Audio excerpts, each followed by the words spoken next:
Happy New Year. Yeah, happy New Year to you. I'm ready to get it going. You're ready to roll. You're like a caged tiger. You're ready to get back out on the road and start teaching and getting with people, spreading the good word of Blue Card. And I know I am too. We have a lot of stuff coming up this year. 2023 is going to be a huge year for Blue Card and B Shifter. And to start off with, we made a big announcement last week about something that's coming back after a 5-year hiatus, the Hazard Zone Conference. Let's spend some time talking about that and let people know what they can expect with the Hazard Zone Conference this year, because it's really by popular demand. We had every class we would do, somebody would say, "When's the conference coming back?" So we have brought it back. Yeah, it's coming back. Jen and Brandy in the office, I think about, it seems like every day they were getting a phone call. You guys bringing the conference back? When are you bringing the conference back? We love the conference, love networking with the people who, were coming to the conference. So, and that's a big part of the whole conference thing is, right, like-minded people getting together, being able to network. And I think through most of my career, you get just as much from the networking, if not more sometimes, than you do some of the things that are, being delivered there. It's always, it's always good material and good messages, but the networking thing's powerful, learning from other people and other organizations. So, yeah, we're looking forward to it. So it's been in South Bend, Indiana at Notre Dame, was in Phoenix, ended up actually, I think in maybe it was Scottsdale or right on the border of Phoenix, either way, in Phoenix. And this year, 2023, October 5th and 6th, 2023, it's going to be in Cincinnati, Ohio. So the first time ever it's in the Midwest in Hamilton County at the Sharonville Convention Center. So we're already getting a lot of people signing up for it. We got a really good lineup of instructors. Frank Lee from the FDNY, Dan from UL FSRI is going to be there presenting. We got Murray Laughlin from NIOSH, Chris Stewart, retired Phoenix Deputy Chief, Nick Brunacini and Terry Garrison going to be doing some leadership roundtable, another big one with our relationship we have with the National Fire Sprinkler Association and working with Shane Ray, president of the National Fire Sprinkler Association. He's going to be there doing multiple presentations on, fires in these sprinkler buildings, big boxes. What are we doing right and what can we do better when we respond to those incidents? And then we have a bunch of our customers really that are going to be presenting on their experience and what Blue Card has done for their organization. One of them is Chief Walls from Colerain Township Fire Department, talking about their squirrel's nest line of duty death, where they lost a company officer and a firefighter in the basement. One of the things that they've done and worked through is doing Blue Card.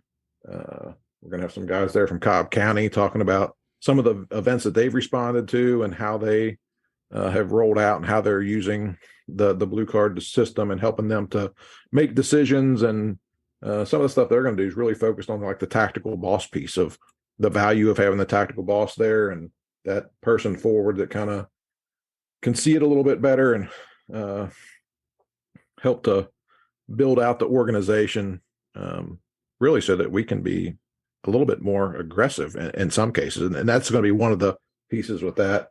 We'll have an opportunity for people to see the Size Up Fire Extinguishment Tactics class that we do, a little exposure to that. So we'll be doing some live fire scaled burning at the conference, along with a big thing will be a release of Blue Card's after action review platform, which, Blue Card has policies, procedures, guidelines. A lot of departments adopt them. They use Blue Card to train their people in command and decision-making and using the strategic decision-making model and understanding the 8 functions of command and all that. But most organizations are missing, they're definitely missing probably an easy way to do after action reviews. So we're building out a platform. We've been working on it for a little while, and it will be done this year. And when I say done, it'll be the first version of it will be done. And just as like everything we do, we're constantly looking to improve upon it. So we'll be rolling that out, what that looks like, what that really is at the conference, along with a list of other things. And then again, being able to network with hundreds and hundreds and hundreds of like-minded people that either are maybe using the blue card system and those that are not using the blue card system. So you don't have to be connected to the system to come to the conference. So yeah, who really should attend? If you were a fire chief or training officer, who would you send to this conference? I mean, I think it really can. I mean, there's going to be things there for everybody who, from the firefighter to the chief. But I think the biggest connection is for anybody that's a ride up. If somebody rides up for a company officers, chief training officers, ops chiefs, and fire chiefs, battalion chiefs. I think that's who we're really connected with. But anybody is going to leave there with more knowledge than they came with. And that lineup that we have, I think, is it's unparalleled out there with anything else that you really see in out on the road. So we're trying to connect with what's going on right now today, and best practice, and what works. Don't really care so much about somebody's opinion, right? I mean, because everybody has one. So we're trying to connect with best practice things and people tying stuff back to things that have worked and real experiences, not the idea fairy showed up. So I'm going to go give a 2-hour class on incident command, but I haven't even ever been in command of anything. So, yeah. And the format, how long are the classes going to be? So if somebody wants to get exposed to multiple things, will they have the opportunity to do that? Yeah. So it's going to be over 2 days. So we're going to have 3 opportunities that we're going to call like, we'll have one keynote, and then we'll have 3 like large room opportunities where we'll have everybody in one space, hearing from the presenter.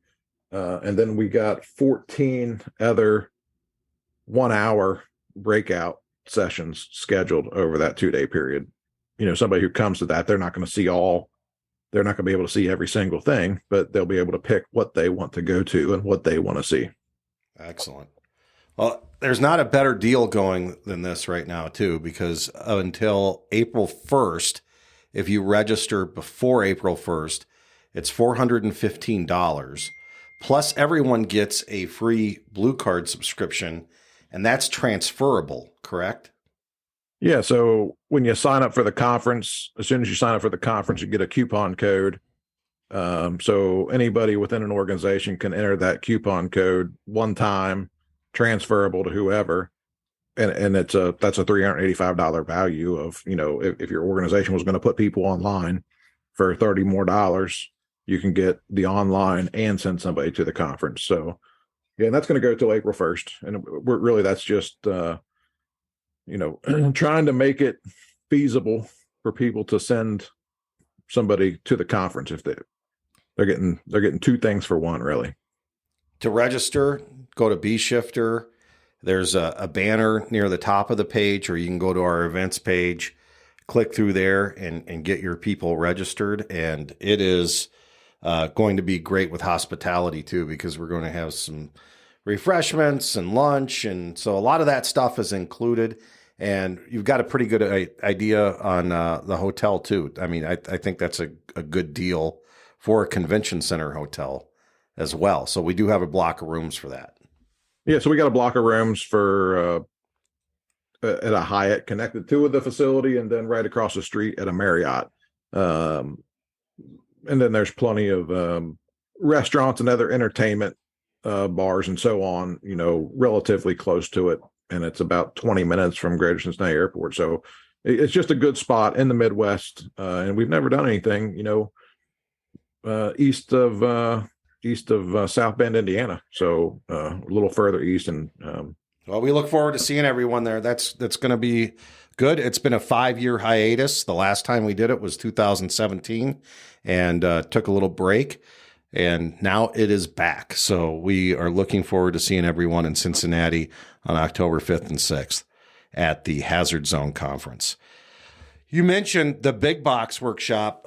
That's another high demand. It fills up fast. People get a lot out of it. We have delivered one, and now there's 2 more on the schedule, one in Cincinnati, one in Phoenix. And Shane Ray is involved in both of those. Yeah, so we did that first big box workshop in Phoenix in December, and it way oversold because we limit that to 40 seats because we want it to be personal. We want to be able to connect with people. It's not just a lecture. We want to be able to have that one-on-one, and we want Shane to have that one-on-one with people to be able to really, make sure that we're sending the message. And then on the second day of it, we run, big box simulations all day so that people get that opportunity to exercise, best practice based off of what they heard from the guy himself on sprinklers, Shane Ray from the National Fire Sprinkler Association, and how that ties into what we've been doing with Blue Card for many years of the whole, slow down the process. The fire's in a sprinklered building. It's sprinkler controlled. If it's not sprinkler controlled, you're not going to make a difference with it. And understanding what the best practice is when fire departments really pull up to this, understanding life safety profile. And so it's a great class. Every single person that was at the class in December said, when is the next one? Because we have to send people to it.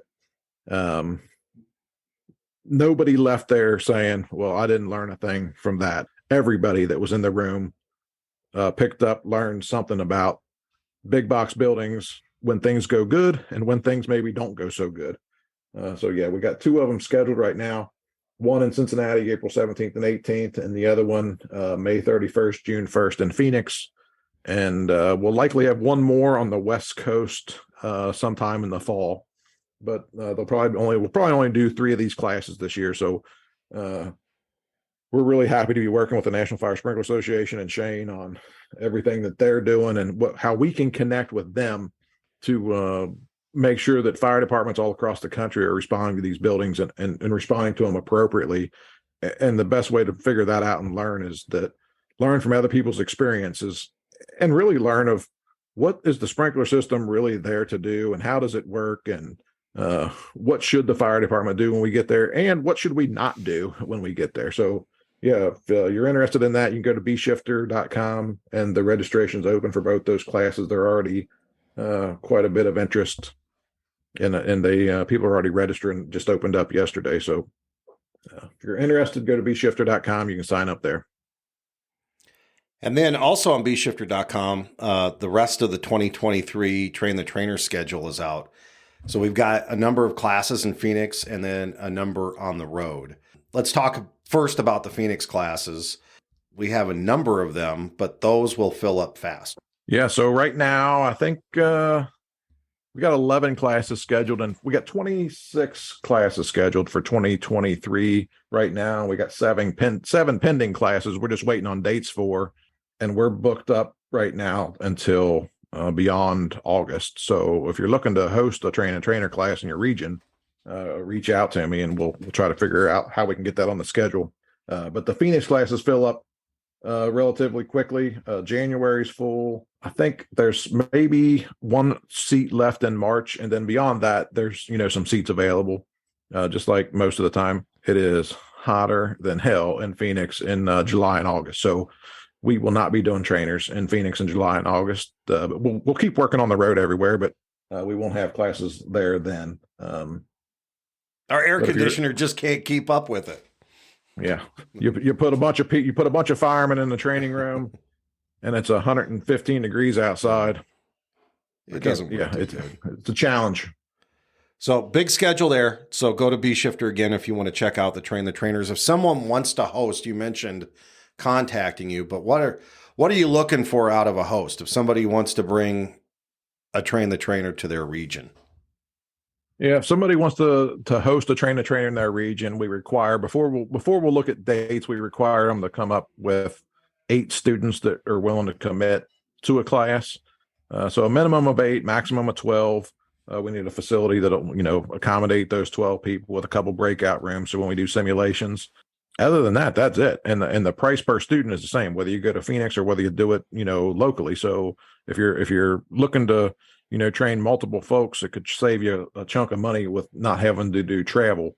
If you're on the East Coast, sending people to Phoenix sometimes that number can get pretty big when you're talking about airfare and hotel and all of that. So regional classes is a potential as long as we can come up with 8 students minimum and a maximum of 12 for the Train the Trainer class. And then all the workshops we do, minus the health and safety workshop, we will do regionally also. And that requires we require a minimum and a maximum of 40 students for that. And every regional class we've done, we end up having, more people interested than the 40 once we actually, float it out there in the region.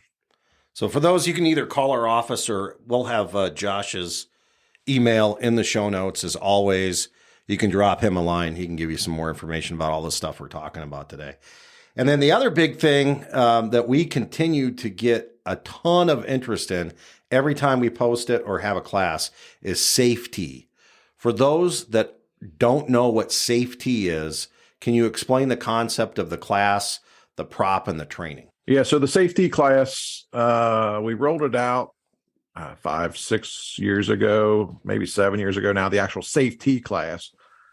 And before that, we were doing a whole lot of, we're doing a lot of training on, what UL was rolling out and trying to get it to firemen to understand flow path and identifying, bidirectional flow and unidirectional flow and vent limited and what that really means. And when fires are trying to balance and you see burping smoke and ventilation does not equal cooling and it's got to be coordinated, and water on the fire, and how to use thermal imaging cameras, and capabilities and limitations of our PPE and radio and SCBA and all those things. So the safety class, size up and fire extinguishment tactics, is a 2-day train the trainer class. So the first day is all classroom, and we cover all those things that I'd mentioned before there.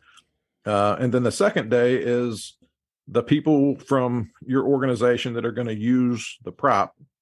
And we go through and we teach them how to use the prop. How do you get the prop to do what you want it to do in a scaled exercise, in a scaled event, so that you can actually teach people something before you're putting them inside of a building or a burn building or whatever. And we can't create and do inside of any kind of a build. Well, you can do it, but it'd be dangerous as hell. You'd probably hurt and kill some people potentially.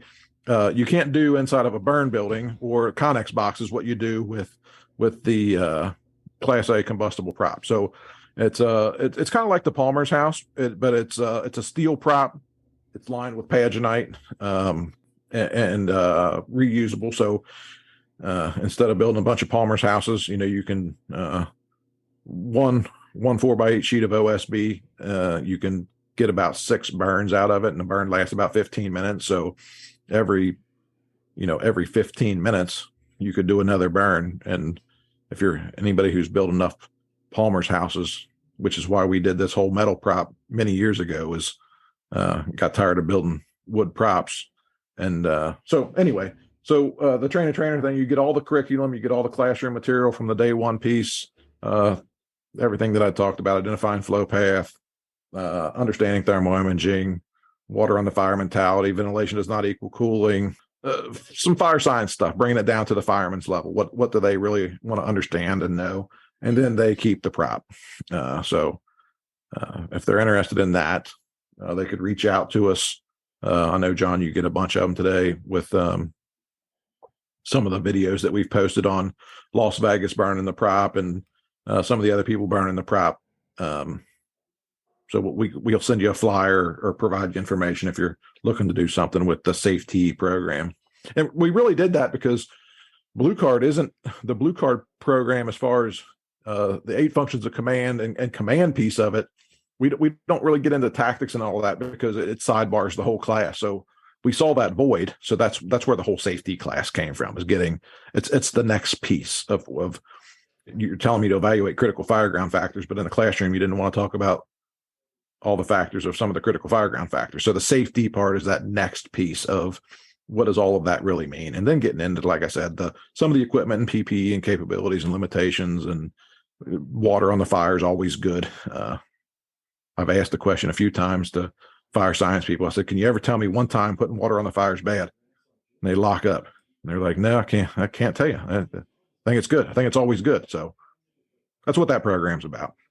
And you don't have to just do it within your fire department, because like in my county, several fire departments, we came together, we hosted a train the trainer, and we share the prop amongst the the few fire departments. So it doesn't have to be a standalone within one department. If you have several small departments or medium-sized departments that want to share the knowledge and the prop, you can do it that way too, just as long as you have the ability to host it, right? Yeah, absolutely. Yeah, I mean, we influence that, right? I mean, anybody who's working in suburbia, if you're working with those people, you should be training with those people. So that this is just another way, just as you guys did up in Hennepin County. The county went together and a bunch of fire departments got the prop, and you guys can move it from firehouse to firehouse, and you all have all the curriculum to use and train people on, the safety program. And it's put together in such a way, as far as the PowerPoint modular piece is, it's like 7 classes that you could break out. So it doesn't have to be the train the trainer is 2 full days. It probably should be longer than that, honestly. But when you deliver the class, it doesn't have to be that way. It can be 7 or 8 or 9 modular classes, and then using the prop for all kinds of different things to reinforce what you talked about in the classroom. I've seen some live fire behavior videos over this holiday break that mirror exactly the videos we get from safety. So the conditions that you're able to create with the prop are exactly what we see in extreme fire behavior on the fireground. I mean, it is so close. Well, another thing that we did in the last few months that just took off was our incident command worksheet. Something as simple as, hey, we've got this incident command worksheet that we will give to you for free, ended up exploding. We gave away hundreds and hundreds of these. Where are we going to with that now? Because it seems that has a whole life of its own, and people are interested in having a good IC worksheet without getting into, the iPad has to be charged, or I have to have a Wi-Fi connection, or what. This is something that any Chief's buggy can have. Talk a little bit about how you came up with that worksheet and what we're doing with it right now. Well, I mean, so I didn't come up with that worksheet. Just as we put out, and it's on that YouTube video that's on our platform, the B-Shifter platform for YouTube, 1982, there's a plaque in my office in Phoenix. 1982, Chief Brunacini had a worksheet that was very similar to the one that we pushed out. But just like everything with Blue Card, we just continue to refine it. It's command function 7. We're always trying to do better. And a lot of that comes back from input that we get from the field. Like, hey, why do you guys do this? Why do you do that? Can you change this? So I just said why 2 or 3 times. And then that's a whole other thing that's a driving force for us of everything that we're doing is, why are we really doing what we do? So I think we were taking it for granted a little bit that that they already had some kind of a document that they were using to track. And over the last, 5-6 years, on many occasions, people would come in and say, man, I had a fire and I was trying to use that board that you guys gave us that is designed as a job aid to use in the classroom to track companies when we're doing like simulations with like 7 companies there. And they were trying to use it in the field. And the concept is the same as far as like, the USA unit staged, assigned. You got a little place you could draw it out. There's 2 places you can have a water supply. So in Blue Card, we'd always just use that board. And it was a little bit of a disservice. So we said, hey, we can do something better with this. So we've been using in our region here in Hamilton County, Ohio, that tactical worksheet. A bunch of organizations have been using that sheet for, 10 years probably, or something very similar to it. So, and we're not the only ones. I know Clay Fire Territory used something that's similar. I think up by you guys, you had something in Hennepin County. And I've seen a gazillion things all over the place that people use. And then, sometimes they're like, we don't care what they use as long as they use something. It's like, well, that doesn't work either. You have to have some sort of a standard of how you're going to track. So,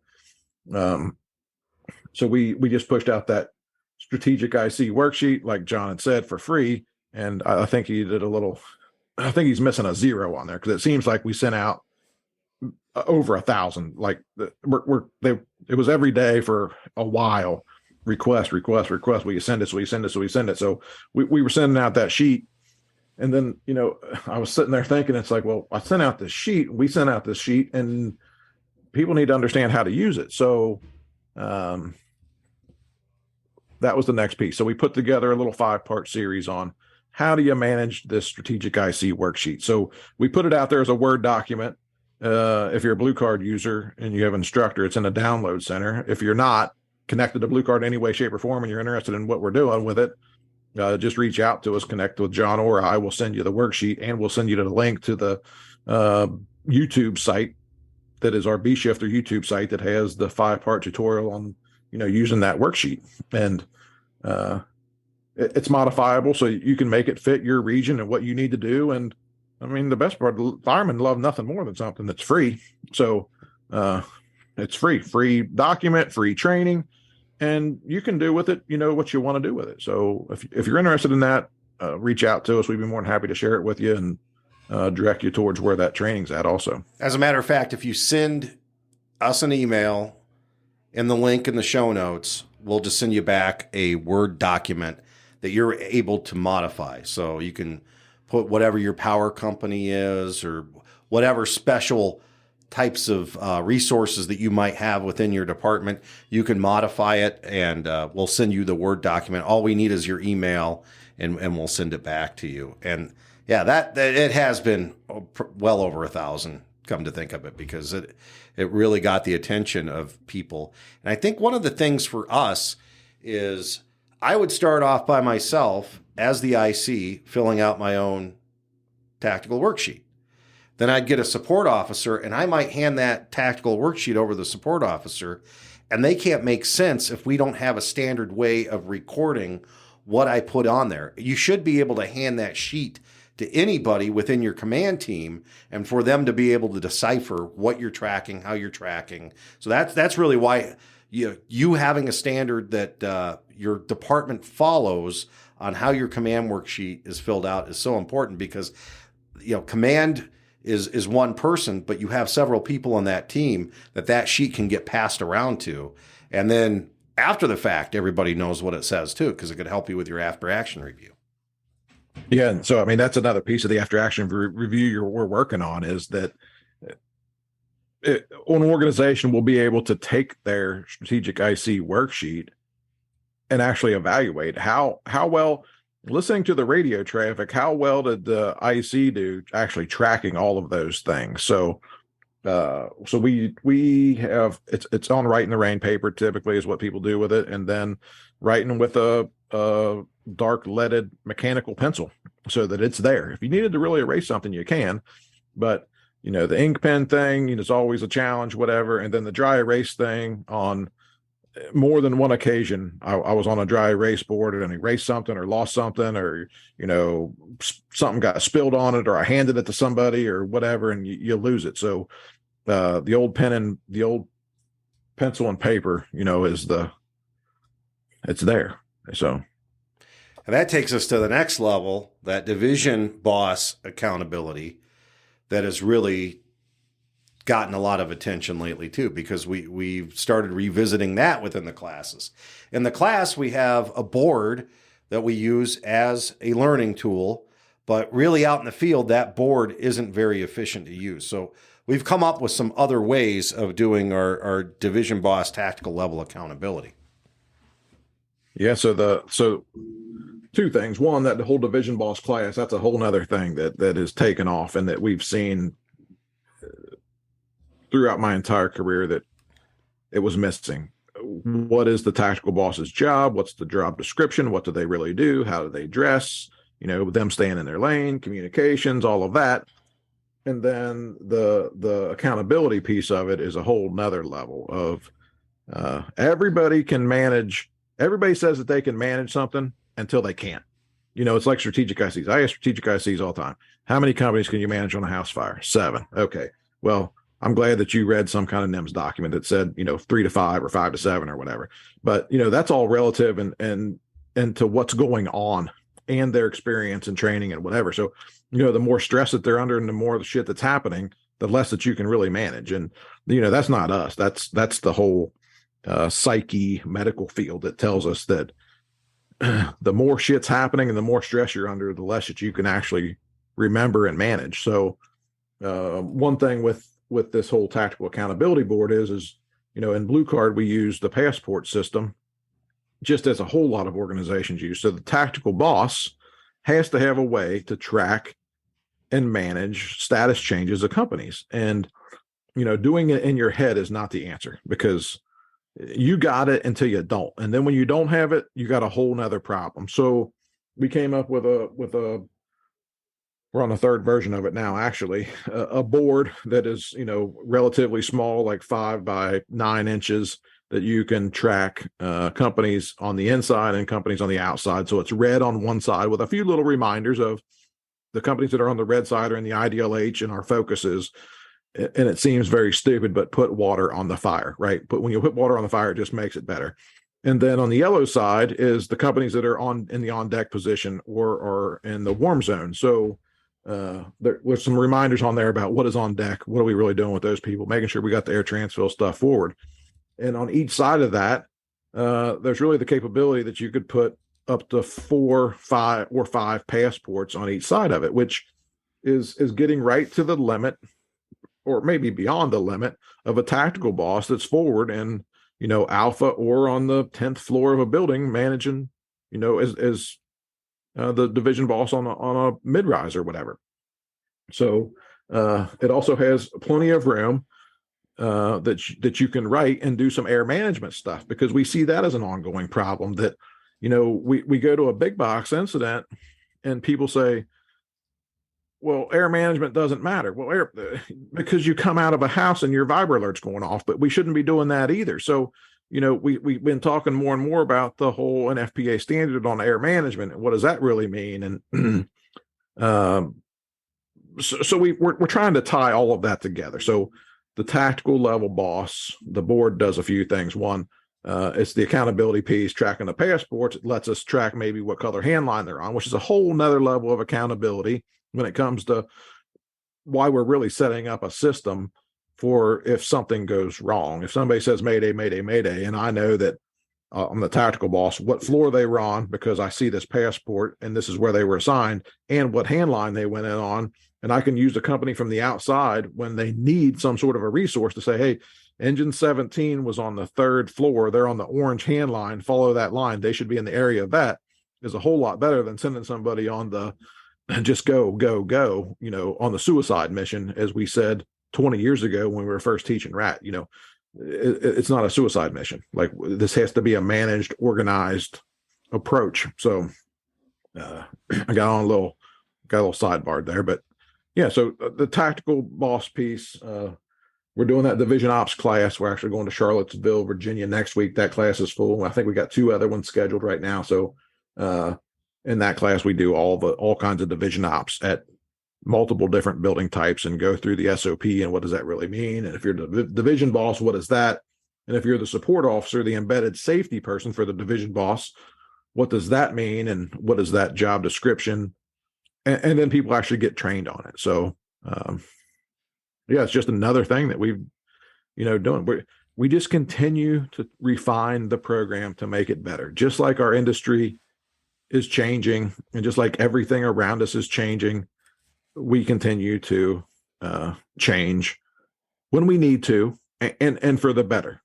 So with division bosses, I think was just like the ICs used to be before we had blue card. And if you weren't doing fire command, you really became a better IC just through osmosis or by doing it or by being around people that did it.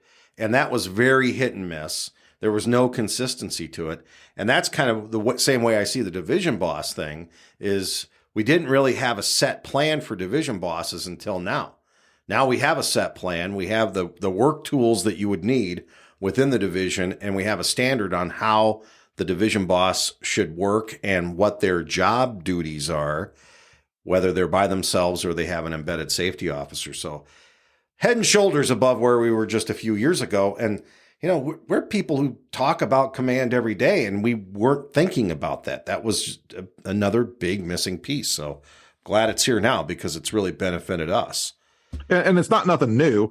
The Phoenix Fire Department identified it in 2001, 2, 3, and 4, and 5 for that matter, when they were doing that whole Brett Tarver review.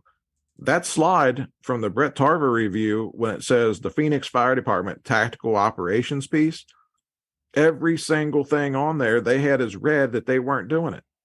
They were using company officers as tactical bosses. Well, you can't ride two horses with one ass. You can't be the company officer inside the IDLH and think that you're a division boss, because you're really not. If you just got another company working with you, you're still not a division boss. You just got two companies working together.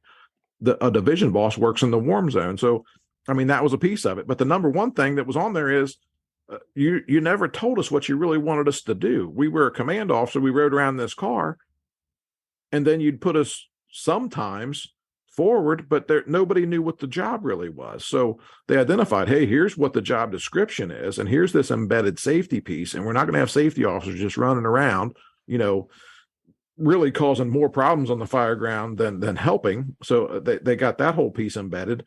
Well, if you didn't have an SOP, then you surely weren't training on it, because how do you train on anything if there's not like an expectation of what you're going to train on? So, it goes right through that whole list, which is what the tactical boss thing is now. And we also been seeing some of that tactical boss stuff pop up in some firefighter Mayday near miss stuff, and some line of duty death reports of, support officers and tactical bosses forward in positions really doing their job, not I'm going to make you operations. Well, what does that mean?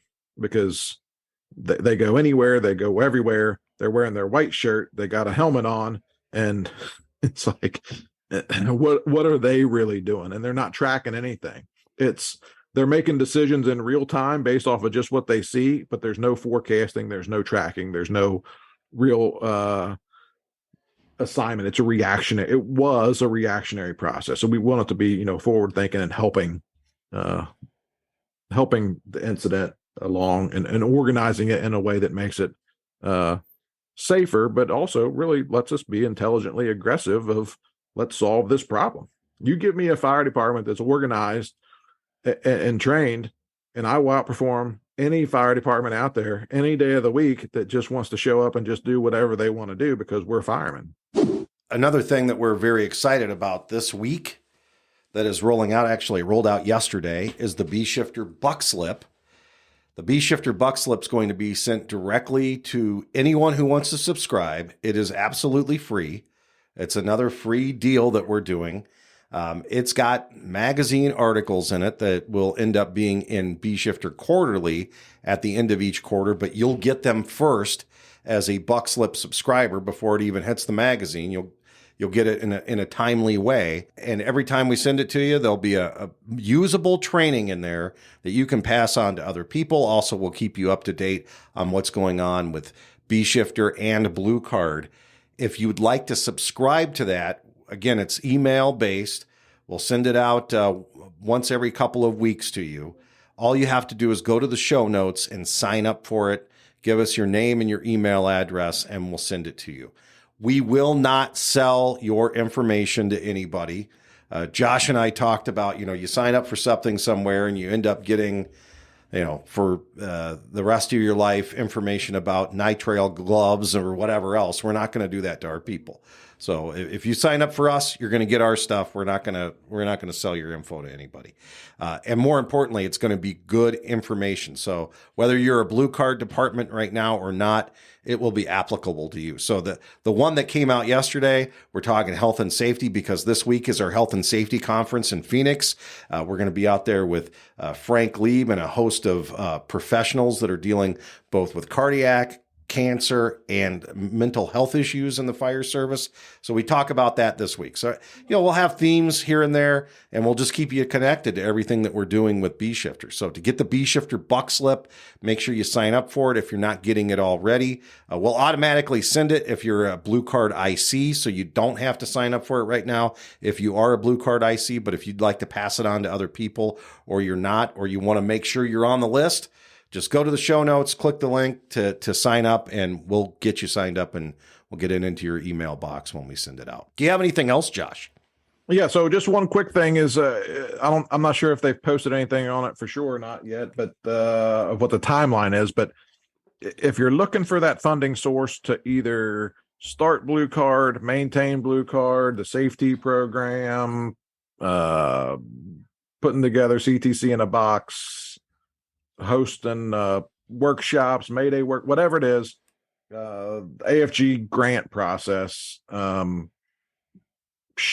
it should be opening up soon, and I'm not sure exactly what that timeline is. I haven't looked at it recently, but if you're looking for information on that, reach out to us, and we'll make sure that we get you connected with the right people about what that verbiage looks like in this AFG grant process with people who've been successful getting grants. So in this last year, 2022, we had a very large number of fire departments all across the country get funded for Blue Card, both getting started and to maintain Blue Card within their organization. And when I say maintain, organizations did it 5, 6, 7 years ago.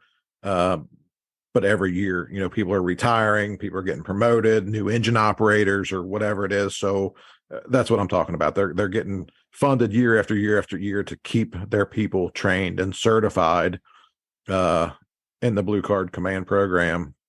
So again, reach out to us, put it in, send a note in to John or I, and we'll get you connected to the right person with information on the grant process. And some of the grants that have been awarded have not only been for the instructor fees and, for you to pay for the subscriptions, but people are also building their own CTCs with the money. They're getting radio communication, with the handheld radios that are a little higher quality than maybe what you'd be able to use, or so you could have dedicated radios to your CTC.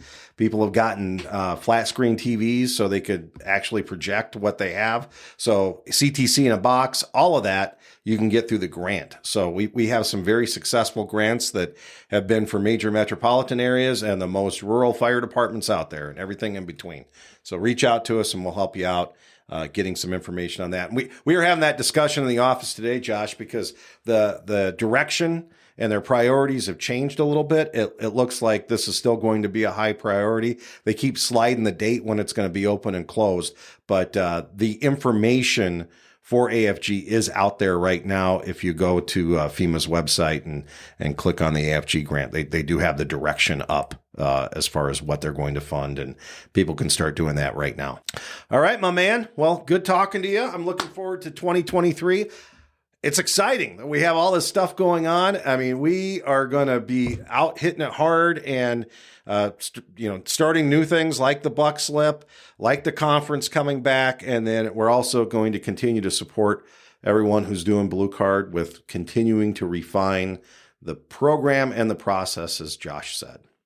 Yeah. So, starting next week, we're on the road every single week, starting next week through August right now. So yeah, I'm stoked about it. I'm excited. I'm ready to get back out, connect with people, and we're making a difference. So that's the power behind all of this is we're making a difference in organizations. So yeah, looking forward to it. We'll see you next time. Thanks. Talk to you soon.